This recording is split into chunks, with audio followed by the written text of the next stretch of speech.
భీమవరం మావుళ్ళమ్మ 61వ వార్షికోత్సవం ఇప్పుడు జరుగుతున్నాయండి. అంటే భీమవరం మావుళ్ళమ్మ విజయవాడ కనకదుర్గం తర్వాత అంతటా తర్వాత తల్లిగా కొలిసే దేవత అండి. ఇది 9 దశాబ్దాల కిందట భీమవరం అనే కుగ్రామంలో వెలిసిన అమ్మవారు విపరీతమైన ప్రజాదరణ పొందుతూ శక్తి స్వరూపిణిగా విలసిల్లుతూ విశిష్ట రూపం దేవతలో మరి ఎవరికి కానరాని రూపం అండి. అలాగే మన చారిత్రక నేపథ్యం వచ్చి ఈ మౌళ్ళమ్మ అమ్మవారు 1880లో వైశాఖ మాసం రోజుల్లో భీమవరం గ్రామానికి చెందిన మారెళ్ళ మంచిరాజు గంధి అప్పన్న అమ్మవార్లకు కల్లో కనిపించి తెలిసిన ప్రాంతాన్ని గురించి చెప్తూ ఆలయం నిర్మించాలని కోరింది అని చెప్తారండి. అక్కడే అమ్మ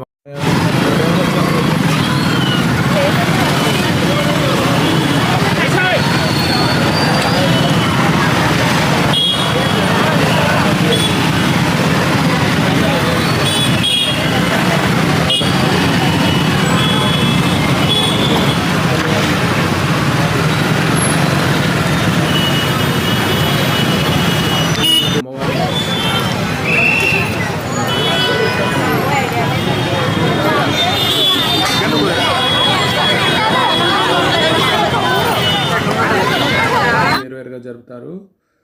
అమ్మవారికి అర్చకుడిగా ఒక రజకుడు ఉండేవాడు. అందువలన రజక సంఘం ఆధ్వర్యంలోనూ ఒకసారి పండ్ల పూల వర్తక సంఘం ఆధ్వర్యంలో ఒకసారి ఉత్సవాలు జరుగుతాయండి. అలాగే 1910వ సంవత్సరంలో భీమవరం ముంచెత్తిన వరదల్లో అమ్మవారి విగ్రహం చాలా పాడైంది. 1920లో కాళగ్రామానికి సంబంధించిన శిల్పి నాగభూషణాచార్యులు గారు అమ్మవారిని మలిచాడని చెప్తారు.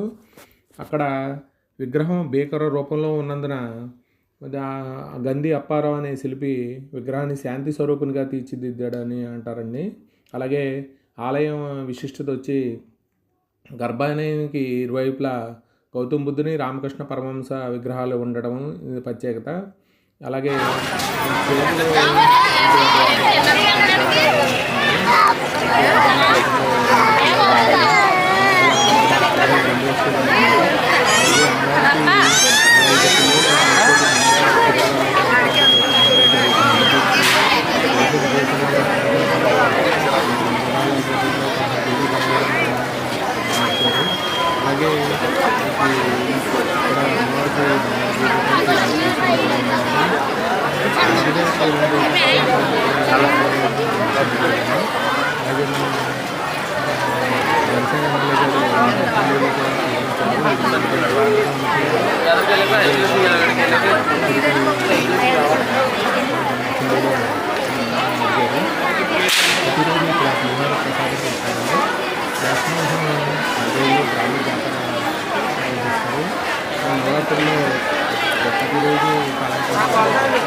ప్రతి ఏడు జనవరి 13 నుంచి ఉత్సవ కమిటీ ఆధ్వర్యంలో 40 రోజుల పాటు ఉత్సవాలు జరుగుతాయి.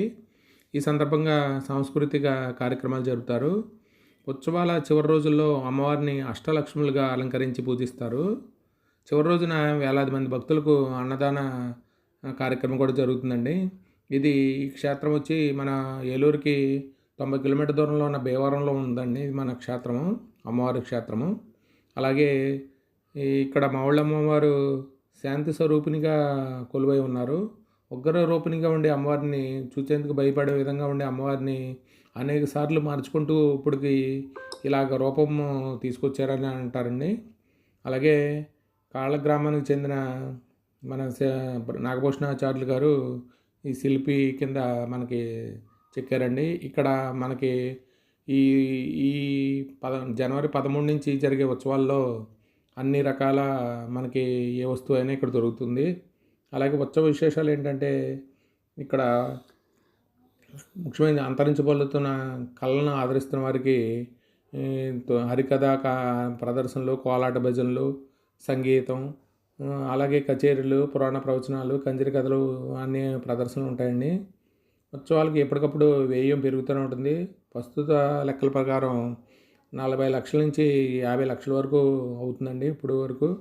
అలాగే మనకి ఉత్సవాల్లో సన్మానం పొందిన సినీ నటులను కూడా ఇక్కడ మనకి సత్కరిస్తారండి.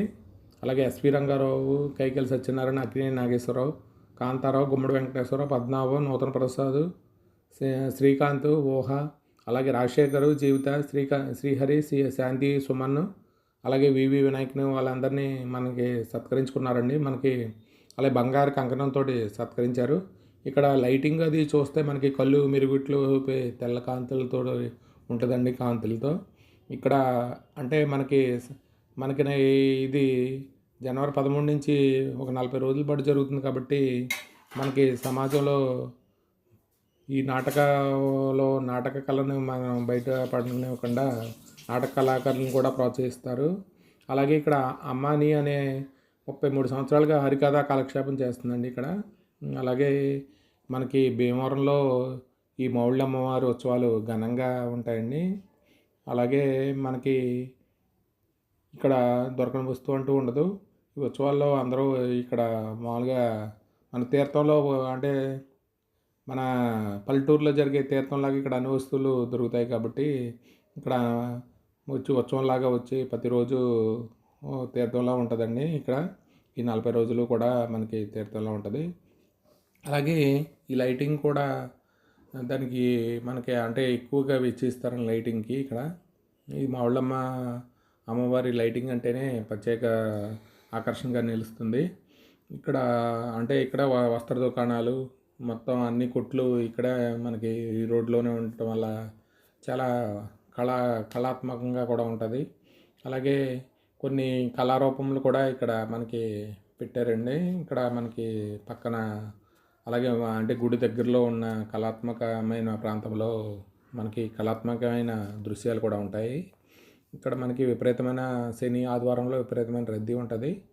అంటే మొత్తం చుట్టుపక్కల గ్రామాల్లో నుంచి భీమవరం మండలం నుంచి ఎక్కువ మంది, మిగతా ప్రాంతాల నుంచి కూడా ఎక్కువ మంది వస్తూ ఉంటారు. కాబట్టి మీరు మావుళ్ళమ్మని దర్శించుకోండి. ఇది 61వ సంవత్సరం కాబట్టి మనకి ఇది వార్షికోత్సవం మనకి ఫిబ్రవరి 14 వరకు జరుగుతుందండి. అలాగే లాస్ట్ రోజు అన్నదాన కార్యక్రమం జరుగుతుంది. అన్నదాన కార్యక్రమంలో మనకి 1,00,000 మంది వరకు మనకి ఇక్కడ అన్నదాన కార్యక్రమం జరుగుతుంది.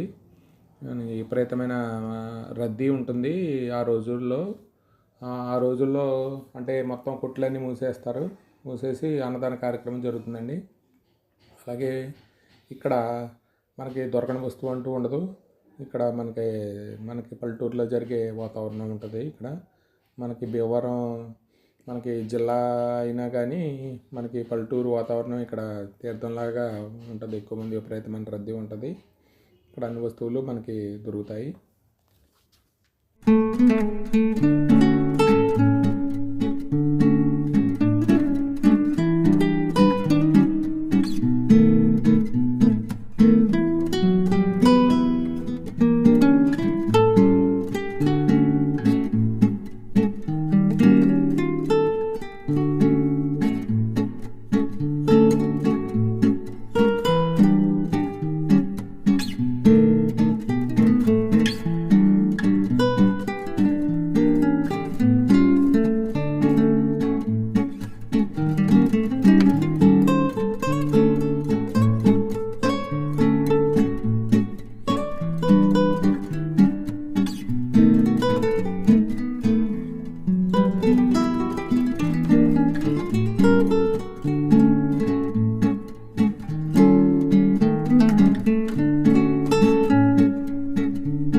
అమ్మవారి విగ్రహం 12 అడుగుల ఎత్తు ఉంటుందండి. 4 చేతుల్లో ఖడ్గము, త్రిశూలము, డమరుకము, కలశము ఉంటాయండి. అలాగే విశాలమైన కళ్ళుతో అత్యంత ఆకర్షణీయంగా దర్శనమిస్తుంది. మామూలుగా అయితే మనకి ఉగ్ర రూపంతో ఉండే అమ్మవారిని ఇలాగా మనకి శాంతి రూపంగా దర్శనమిచ్చేటట్టు మనకి అమ్మవారిని మలిచారండి. అంటే ఫస్టు ఉన్నప్పుడు మనకి తొలినాళ్లలో మా విగ్రహం చాలా ఉగ్రరూపంగా ఉండేది. తర్వాత రోజుల్లో అమ్మవారిని ఏం చేశారంటే శాంతి స్వరూపిణిగా మార్చారండి.